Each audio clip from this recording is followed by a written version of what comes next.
The Eagles have a commanding lead against the Giants, but they have also lost a few important players. After losing safety Reed Blankenship earlier, they have now lost punter Arryn Siposs to a severe injury following an outstanding performance. But he was so good that even as he was being carried away off the field, Giants fans gave him a piece of his mind, and Siposs's reply was nothing good. Here's everything we know. First off, what exactly happened? In the second quarter, one of Arryn Siposs's punts was blocked, allowing him to move the ball. After being hit, Siposs landed awkwardly on the Giants sideline. He needed assistance getting off the field since he was unable to make it all the way back to the Eagles sideline from the opposite side of the field. Siposs was carried into the locker room after a quick visit to the blue medical tent, where it went without saying that he would not be participating in the game. The Giants were able to score a touchdown after gaining fantastic field position because of the blocked punt, which gave them possession of the ball at the Eagles' 15-yard line. Following a strong return by Boston Scott, the Eagles took the next possession and advanced down the field before making a field goal. Britain Covey, a rookie receiver and punt returner, will serve as the new holder in Siposs's absence. On his first hold, Covey did a great job as Jake Elliott blasted a 29-yard field goal. Elliott would probably handle punt responsibilities if needed, but without their punter, the Eagles will probably be more inclined to go for it on fourth down. Moving on, how good is Siposs as a punter? Siposs has punted 44 times this season for an average of 45.6 yards, which is higher than his average of 43.9 yards from the previous season. Besides that, 36.4% of his punts have been inside the 20. This was the season's first block punt for him. Not to mention, following the Eagles game, the team lost another safety. At MetLife Stadium, rookie Eagles safety Reed Blankenship was also hurt during the second quarter. After a short break in the blue medical tent, Blankenship was carried into the locker room after limping off the field. Blankenship struggled to bear weight on his leg, and what seemed to be a leg injury led to his retirement from the game. Because of a lacerated kidney, even starter C.J. Gardner-Johnson is out for the Eagles. Needless to say, Blankenship won't even be able to play again until Week 17 against the Saints, which is sad because he was making his second consecutive start on Sunday afternoon. What a shame. The Eagles veteran Kayvon Wallace and another starter Marcus Epps are on the field without Blankenship. Wallace has some NFL experience, but Blankenship passed him early this season on the depth chart. He has made 6 career starts in 41 games. There aren't many other safety choices for the Eagles. Josiah Scott, a backup nickel cornerback, engaged in cross-training at safety during the preseason. The practice squad also has Marquise Blair and Andre Chachere, both of whom are safeties, but Chachere has already received one of the Eagles' 3 elevations this year, so before being a choice, he would need to be added to the active roster. Let's talk about how Arryn Siposs got injured. Following one of the most athletic punting performances you'll ever see, the Philadelphia Eagles defeated the New York Giants 48-22 on Monday morning. Siposs was asked to punt the ball from deep inside his own end zone, with the Eagles facing a 4th and 16 from their own 2-yard line. The Australian hurried to get his kickoff because he had little room to work with, but Giants linebacker Ellerson Smith blocked it. But Siposs instantly resorted to his instincts from Australian football, which cost him. The 30-year-old was the first to find the ricocheted ball and pick it up with one hand while moving forward, taking it to the 16-yard line, just short of the first down marker. Siposs had to pay a price for the highlight reel play, which was unfortunate. His ankle turned awkwardly after a violent collision with a Giants player when he stepped outside the limits. Many Eagles supporters believe that the blow that injured Siposs was too late and should have been penalized. Now for what happened afterwards. Siposs was ultimately brought off the field on a medical cart, but on the way to the tunnel, Giants supporters taunted him. The footage showed Siposs returning a serve while shouting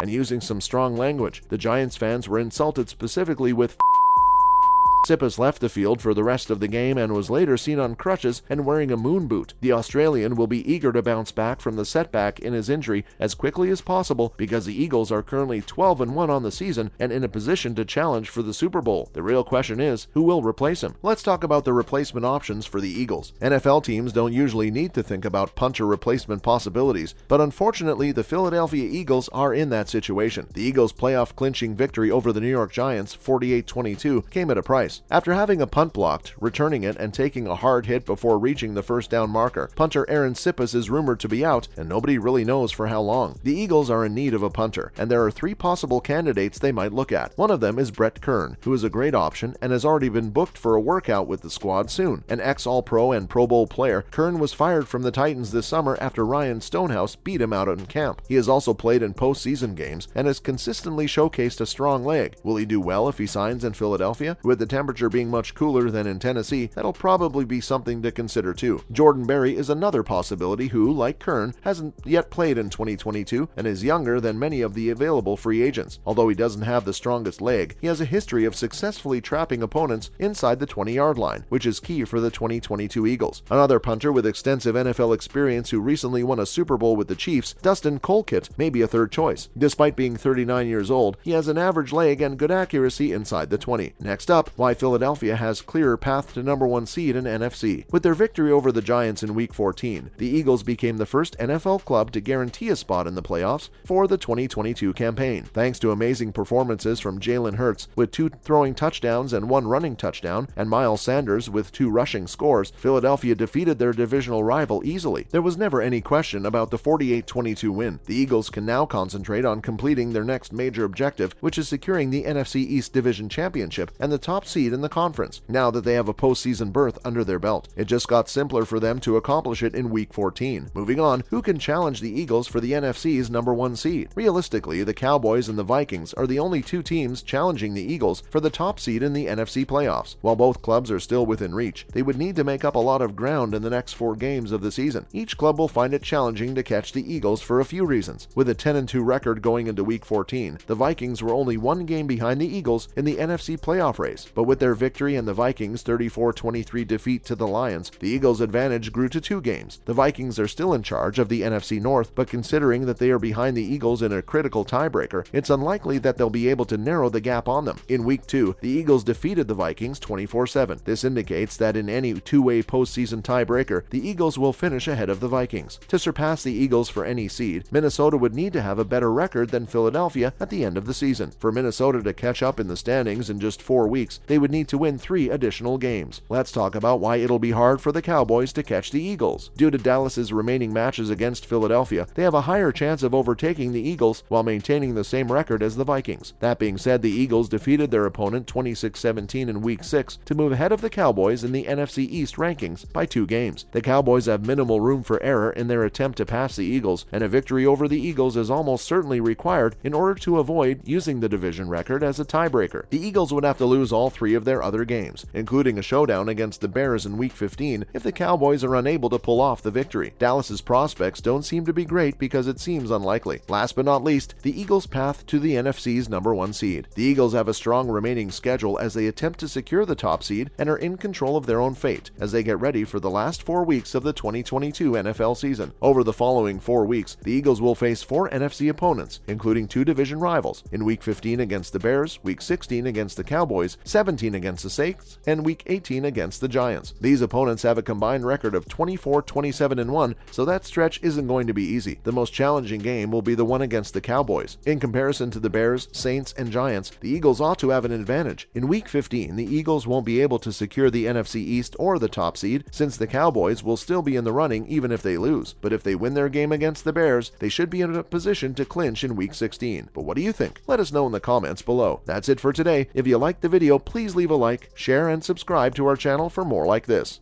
Easily getting it away to Kelsey, already with 3 first downs on his opening drive for Kansas City.